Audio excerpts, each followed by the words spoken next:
நீ 1000 நல்லது பண்ணி அதை கண்டுக்கவே மாட்டாங்க. ஒரு தப்பு பண்ணி அதை தான் சுட்டி கைப்பாங்க. யார் சொல்றது புரியுதல்ல? ஆனா நம்ம கோயம்புத்தூர் மாப்பிள்ளை தானுங்க. யாரா அந்த கோயம்புத்தூர் மாப்பிள்ளை? சும்மா பாலா பண்ணிக்கிறீங்களா, பாலா பண்ணியே மயக்கி தூக்கிட்டு 1000 ரூபாய் சுத்தி நிற்கிறேன்.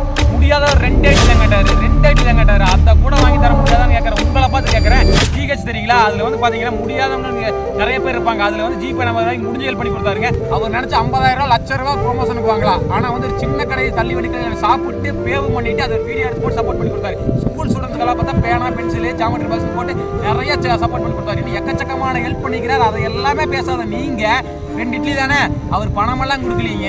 3 ஜாமெட்ரி பாக்ஸ் கொடுத்து அதை வித்து காசாக்கிக்குவாங்கன்னு சொல்லி தொழிலை கற்றுக் கொடுத்தவர் தான் மிஸ்டர் கோயம்புத்தூர் மாப்பிள்ளை. நம்ம ரோட்ல நடந்து வரும்போது எத்தனையோ முடியாதவங்க கையெல்லாம் காலையில் நிறைய பேர் வந்திருப்பாங்க. எத்தனையோ பேர் ஹெல்ப் பண்ணாம கடந்து போயிருப்போம். அவர் நம்ம இட்லி வாங்கி கொடுக்காத தப்பு தாங்க. அதை அவர் ரியலைஸ் பண்ணிட்டாரு.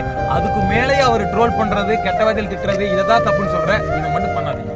மிஸ்டர் கோயம்புத்தூர் மாப்பிள்ளை எல்லாம் ட்ரோல் பண்றான்னு சொல்லி ஃபீல் பண்ணாதீங்க. நம்ம தனுஷ் சார் சொன்ன மாதிரி தான், ஒருத்த 10 பேர் எடுத்தா அவன் வீரன், 10 பேர் சேர்ந்து ஒருத்தனை எடுத்தா அவன் தலைவன்.